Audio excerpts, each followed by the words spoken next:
Sure. My name is John Klisavage. I own Washington Street Books and Washington Street Books Entertainment Museum in downtown Havre de Grace. I'm here today to talk about my experiences filming many years ago. My claim to fame is being an extra in Mardi Gras Massacre in New Orleans, filmed in, I believe, 1977, released in 1978. Well, I was really lucky in some ways. I went to the Merchant Marine Academy in New York. I was a deck officer and I got a job out of college in New Orleans working for a company called Otica, Ocean Drilling and Exploration in New Orleans. And I moved down there to live and work. Well, while I was at college, I was really interested in photography. That's actually how we started this business here originally. And in the 70s, I was trying to branch out. I talked to a lot of different photographers that had their own studios, and they told me if I could just hang in there that maybe some work would open up and they could give me a job. So I was doing work on the side, photographing people, and I met a really nice lady who lived in my apartment complex, and I convinced her to let me photograph her. She was a professional model, and we became friends, and I used to do my own darkroom work out of my apartment and everything else, so I was really into it. We became friends, and one day she called me up and said, how would you like to be an extra in a film? And I said, what do I got to do? And she said, well, we'll pay you $5, we'll give you free drinks, and you got to wear a suit. I said, count me in. So set up the date, went to New Orleans to part of the French Quarter off of Bourbon Street, and to a restaurant called Lucky Pierre's. It was, in those days, in 1977, it was a kind of a seedy bar, very dark, very Italian in its setup and everything else like that. And I guess it could have been equivalent to the disco era. Well, it was really cool. You arrived there, they had you sign a form. I don't think they paid you the $5 until afterwards. I didn't think that.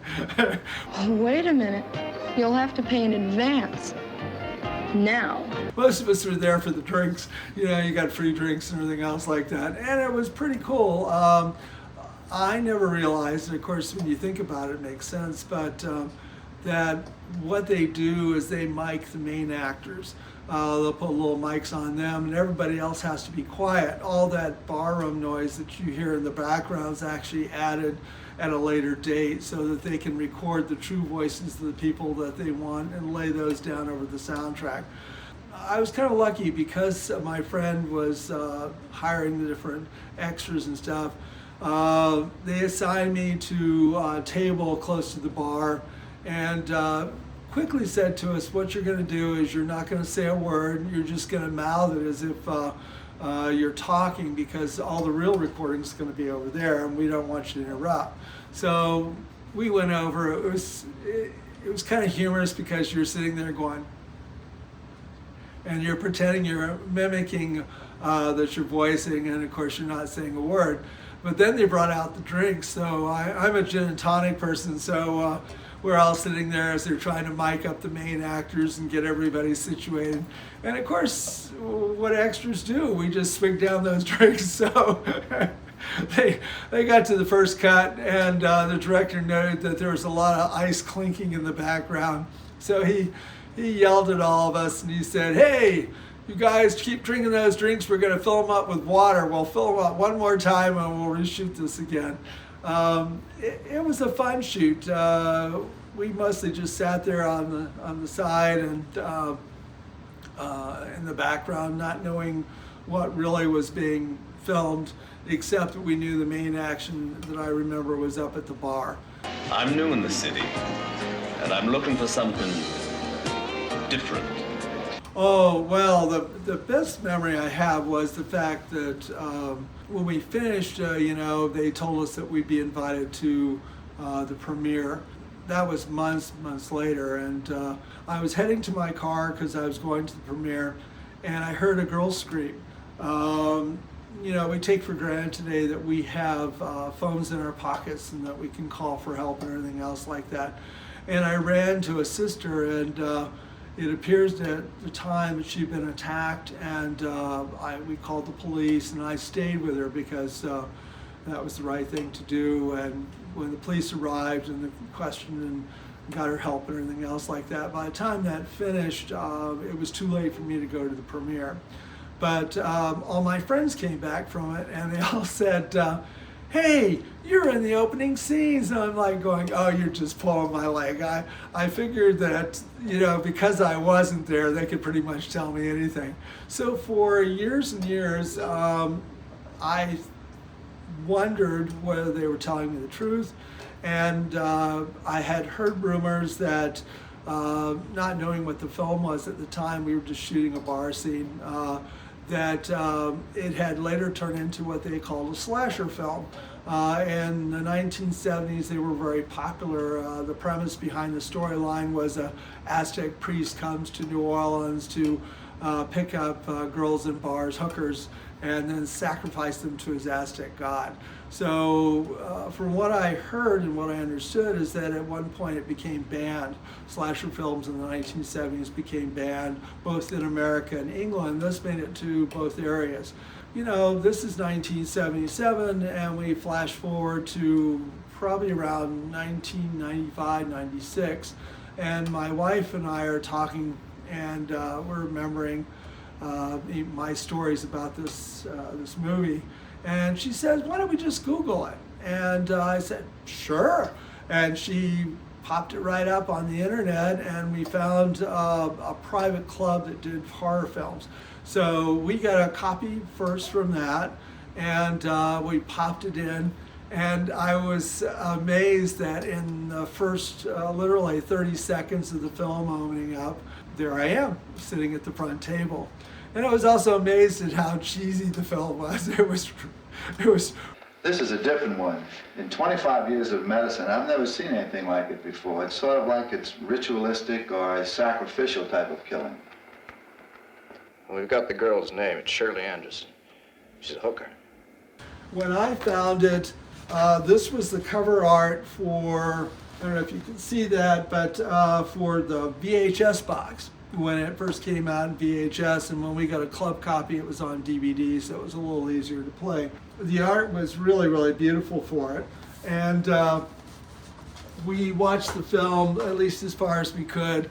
Essentially, the acting was a little on the wooden side.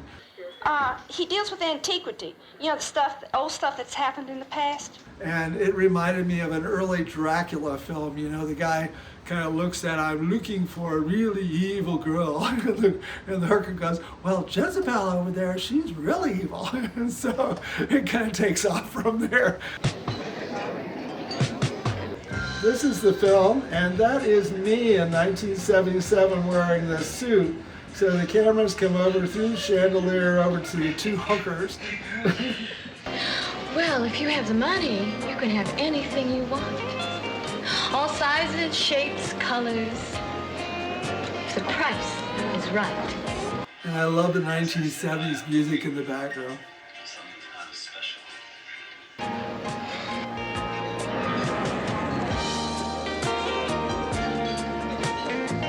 Now, as we move away from the bar again, I noticed this morning that I'm actually sitting right there, so it just kind of brushes by me as we go again.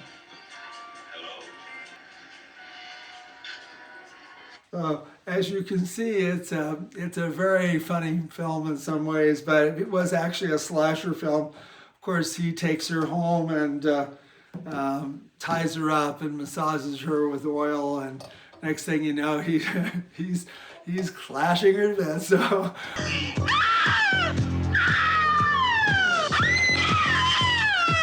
I stopped after the first hack and slash. I knew that I wasn't in any other parts. But I have great memories of enjoying it. And you can see as you watch it from the beginning that Lucky Pierre's was very, at that time, very 70s, very kind of disco and the music going on in the background and everything else like that. So. Okay. That's it, huh? I moved from New Orleans somewhere around 1985. This was shot in 77. So now the interesting thing was there was a restaurant in Baltimore it had connections to New Orleans, and I had a customer come in and tell me that they actually had a poster on the wall for Mardi Gras Massacre, which I thought was pretty wild when you think about it, that we're so far from New Orleans to find somebody who actually, Mardi Gras Massacre is kind of a 1 in a million type thing too, to begin with it. What's been interesting over the last 20 years is that every once in a while someone will come in with a connection to the film. A couple months ago, someone came in and told me they had just redone it in Blu-ray, which is great because the copies I had weren't the greatest in the world. So you can order this off of Amazon now if you're interested, and you can actually watch the first 30 seconds and see me in 1977. It was a great experience. I think being a chance to see how things are filmed and go through that and meet people was pretty amazing. So that's my claim to fame.